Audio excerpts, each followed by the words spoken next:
to provide you with returns. What will you do when you invest 20,000 rupees minus 25,000 yourself? You'll buy options because you're filled with greed. You can't sell options, you can't trade futures, and you won't enjoy investing in 25,000 in equity because you lack that patience. That's why I say the market isn't for small investors. But even small money can become crores. If you invest in mutual funds with discipline and put in the time, both my points are correct. You're just looking at one coin. You're looking at one thing. You just have to see it from both sides. Deepak G, let's move on to my next question. You say that if you watch the candle roll in the first half hour of the market, you'll earn 57,000. SEBI has clearly stated that 890% of retail traders lose 1.25 lakh rupees annually, where 90% of people are ruined. How useful is your candle candy, which you come and show in viral videos, really? Candles work perfectly. You must know how to read them. What I mean by the first candle is, don't jump in as soon as it appears. First, be patient and see if the market is in an uptrend or a downtrend. Most often, if the market takes an uptrend after a half-hour candle, the uptrend ends to a large extent and the downtrend ends. First, I said that you can earn 7,000 rupees. You didn't ask how much you could invest.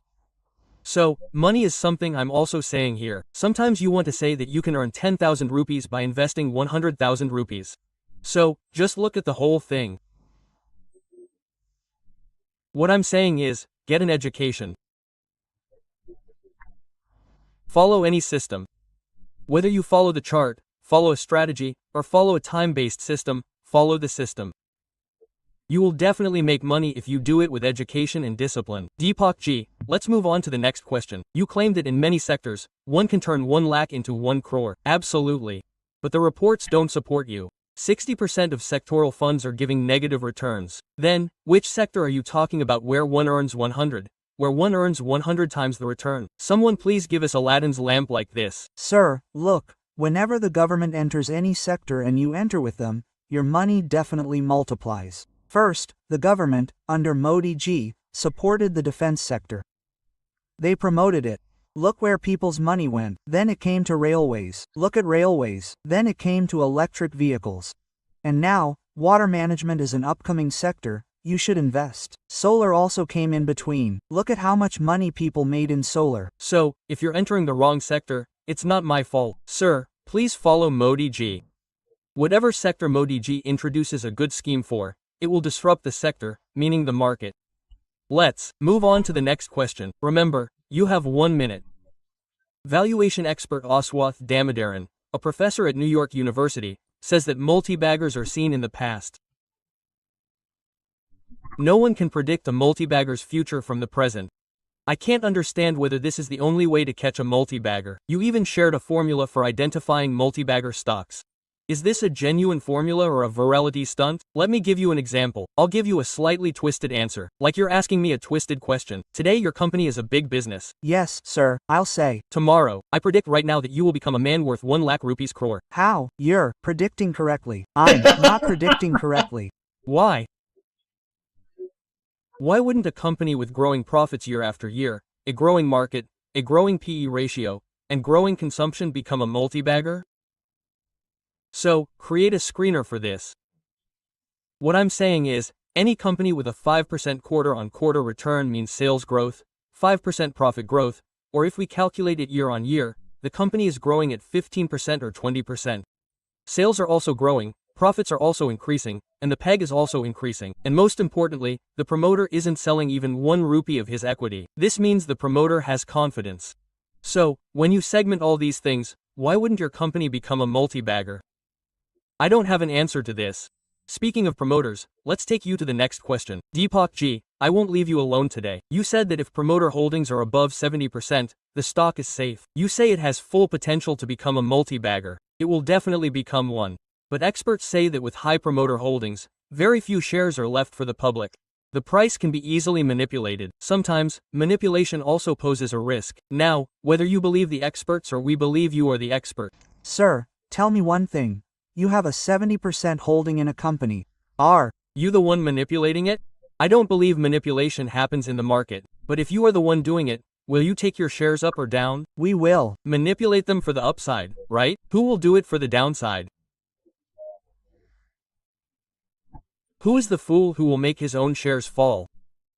First, second, if 70% is held by the promoter, then 30% is held by the public. So, there can be a good rotation in that 30%. 30% equity is big money.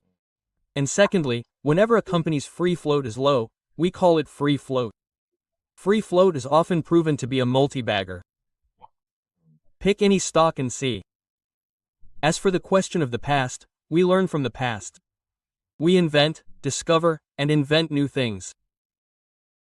It's from the past that we gain synergy. So, if you don't consider the past, it's impossible to move forward. Moving on, Deepak G, you also leave a lot of important data in the video. You provided an interesting data point.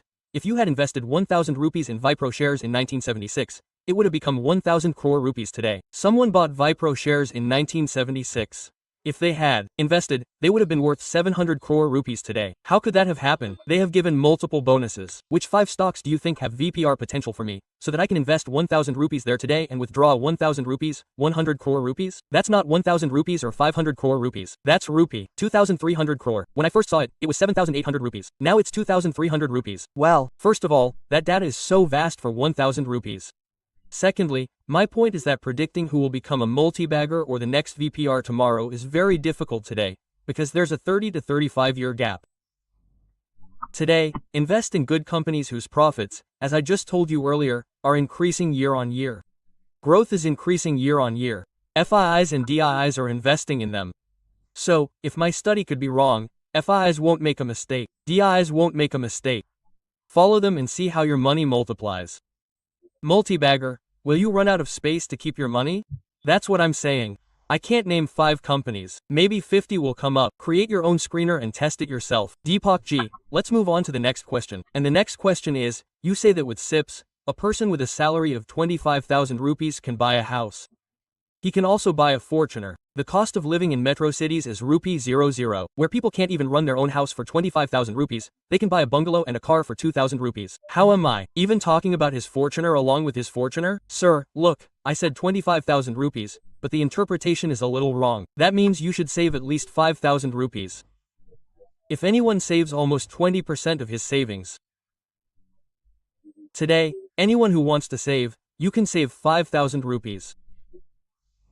Your corpus will grow to 20 rupees minus 30 lakh in 20 years. If we evaluate the market return, even if the fund you purchased earns 20%, you will have accumulated 30 rupees minus 40 lakh. Now, with that 40 lakh rupees, you have 2 options. Either withdraw 40 lakh rupees and buy a Fortuner directly, or let the 40 lakh rupees grow. Do an SWP on that. Do an SWP of the amount you pay as your ME. So, there are so many ways. First of all, Vivek G, you have to reach a large sum from a small sum. Multiplying that large sum is very easy. Well, you are very adept at contradicting your own statements. Yes, we are looking for some contradiction. You once said that a rich person borrows money. Why? For assets. And the poor borrow. They borrow for liabilities. And then you advise people to buy Fortuners and houses to increase their liabilities. You also promote them. You do this promotion so that your video goes viral. No, not at all. What I'm saying is, when rich people take loans, what do? They work only for expansion. and I'm saying that small people, or salaried people, are the wrong word. I apologize.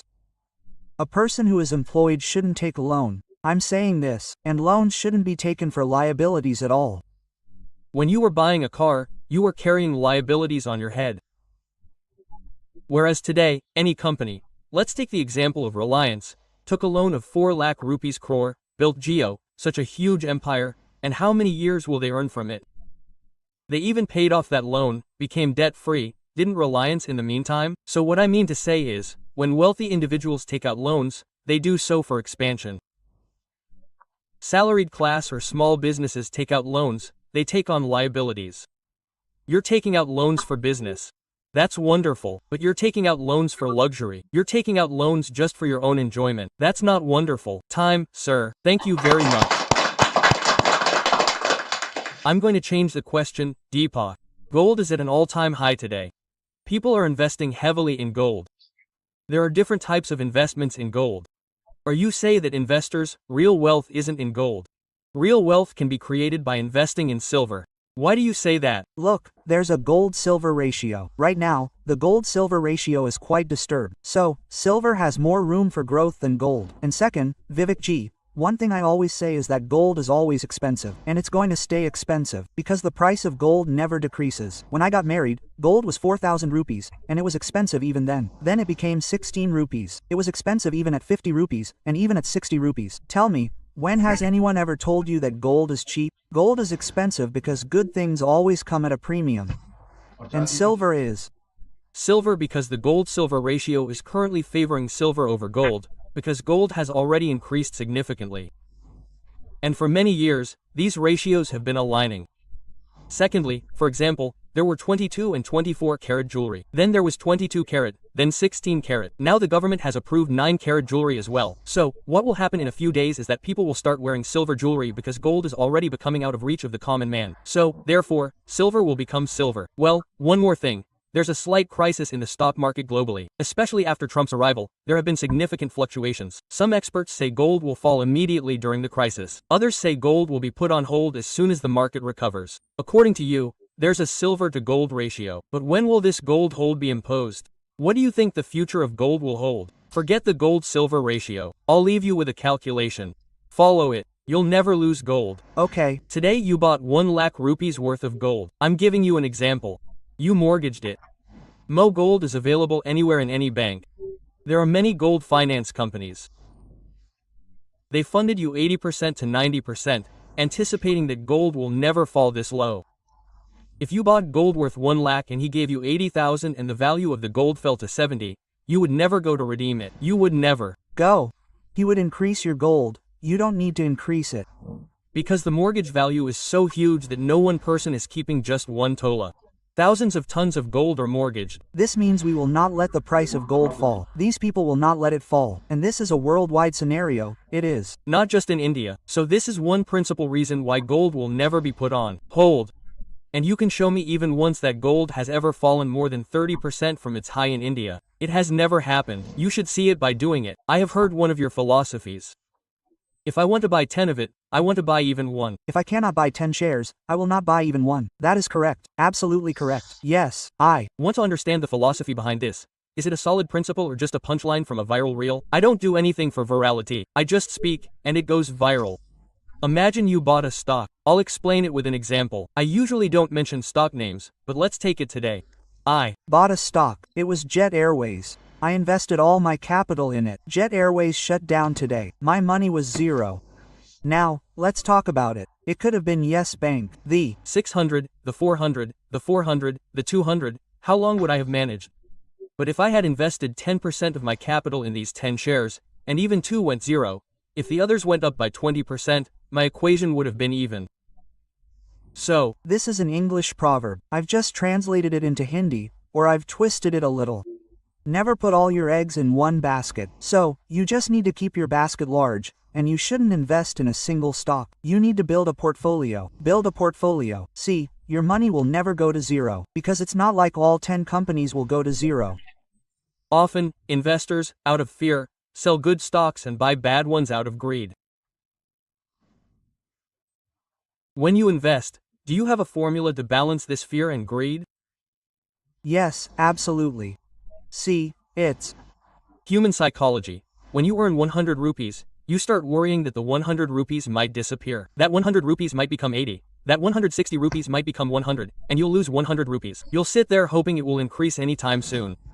So, people here always operate in a negative psychology in the stock market. They love losses and hate profits. What should happen is the opposite. So, it's better to follow any chart. Keep watching it. As long as it's on the uptrend, ride it. The day the chart alerts you, brother, get out now, get out. You'll make a lot of money. You'll never see a stock that's going up, going down, and then suddenly falls. There's always a reason behind it. And the reason is first visible on the chart. You can apply a 20 EMA, a 50 EMA, or a 100 EMA. Those who know how to read charts will understand. So, follow any one system and you will make money. Deepak G, let's move on. Our company is a big business. We're growing very fast right now. We have 20 companies of our own, 21 companies that we're building. We're taking it all the way to IPO. Our philosophy is CGP, which means cash flow should be good. Growth, which means revenue should increase. Profit, meaning margins, should be clearly visible. If even one of these is flawed, the company is flawed. But first, we look at the founder's strengths. If the founder is strong and the CGP is good, we move forward with that company. Cash-rich, exponential revenue growth, increasing margins. Do you look for such a fundamental philosophy in trading, or just charts? Look, the charts reveal all this. Look at any chart. Whenever there's a change in the fundamentals, it's already visible on the chart. Because what is a chart? It's a graphical demonstration of the performance. Okay, when do we get the news? When it's in the news. But when do FIIs, DIIs, fund houses, mutual funds get it?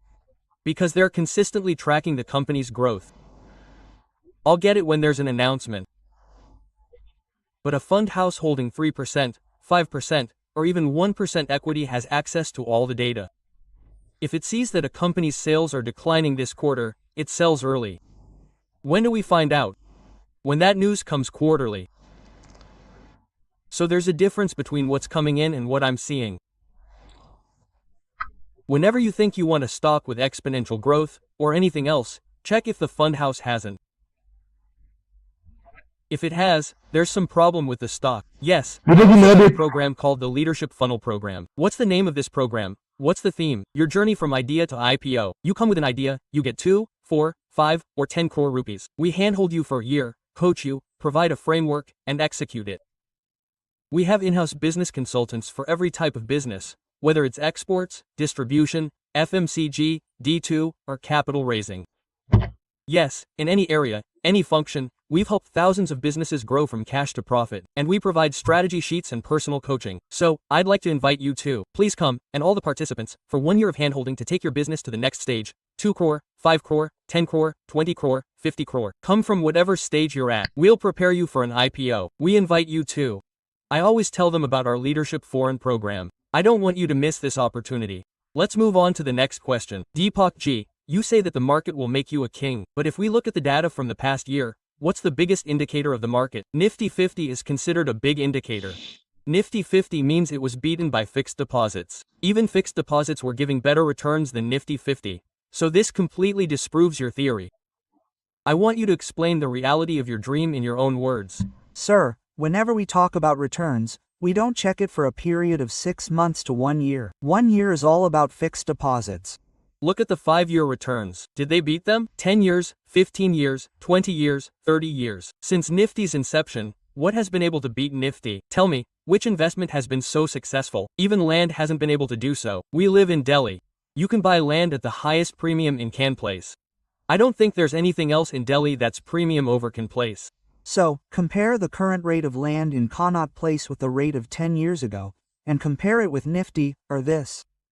I made a reel for Vipro, where you can show that any investment of 1,000 rupees from 25, 30, or 40 years ago can turn it into 2,300 crore rupees. That's the power only in stocks. We say Elon Musk is the biggest today. Then we say he's Larry Ellison. Sometimes we say Jeff Bezos because he has investments in the stock market because he's holding 50% of his company's shares. Deepak G, this is Trump's era, and half the world is troubled by Trump's wrath. A few people are also happy. In our country, solar, IT, textiles, auto, and auto components have fallen by more than 30%. Exports are facing stress.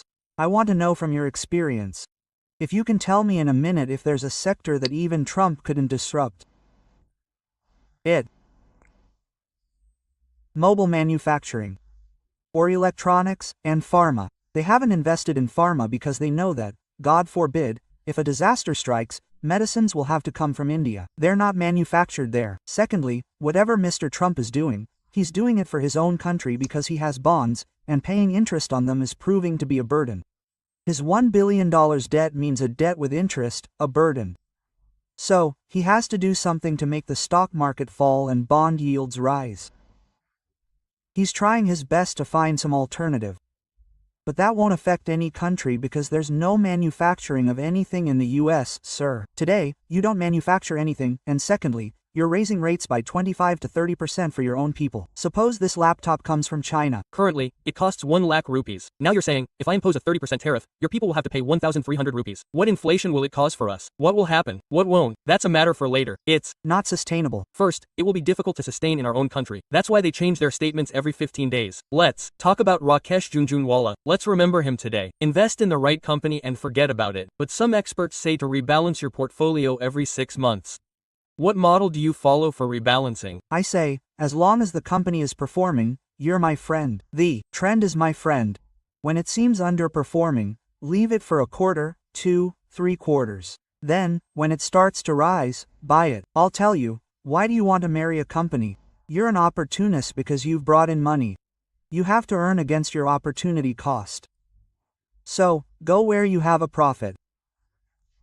Don't give your heart to a company. Give your mind to a company. This is what I'm saying. Deepak G. When a crisis hits, some people cry and some try. Some become mentally strong, some become mentally strong. Big investors try and make crores in a crisis. Small investors suffer. So, a quick KPI to identify buying opportunities in a market crash. A KPI you can explain in a minute. What does it mean for an investor to jump in when something that was 100 becomes 500? And what do good, big, solid, profitable investors do? At 100, this is called bottom fishing. Meaning, when the market is falling, they start investing in good companies. But when the market is falling, the retail investor is already stuck at the top. He doesn't have the cash, so he can't buy. He's left with no choice but to book a loss. So he's selling his 500 rupee item for 100. And the smart, educated investor, who has confidence in the company, is buying it for 100. This is the only difference between a good investor and a retailer. The retailer comes to take a loss, while the good investor invests in good companies to make a profit. Okay. Today's last question. Business Insider says that in the next 5 years, algo trading AI will take over everything. If AI takes over everything, then what will happen to you, Deepak Wada? Hey, Deepak Wada, how will people like you sustain in the market? Look, no matter how smart AI becomes, can it replace you? Can it do me? Can it do them? No, they can only fill the gaps. The work I currently do in 4 hours can be done in 5 minutes, maybe even 1 minute. But the ultimate decision-making power that humans can wield is something AI can never achieve. Yes, AI is very good at trading, but we'll see it when it arrives. However, I don't think we'll see it in the stock market, because if all eyes operate in the same way, everyone will make money. This means there will always be human intervention, and who is guiding the AI? It's humans, after all, that's why it's becoming a learning model. So, I don't think AI will be able to make a dent in the stock market, because if all eyes see an uptrend and buy, then the FIIs and DIS won't suffer losses. Today, retail moves in one direction, while FIIs and DIS move in the opposite direction. That's why they can make money, while retail loses. So, if all eyes operate in the same direction, who will bear the losses? So there has to be some mechanism. Lovely, thank you very much. So Deepak Badwaji, the deep learnings and insights you've gathered have made one thing absolutely clear. Understanding the market is not only difficult, but also absolutely possible. And once you understand, you can become a trading don. I want to say that all you need for this is the correct method, which he repeatedly taught.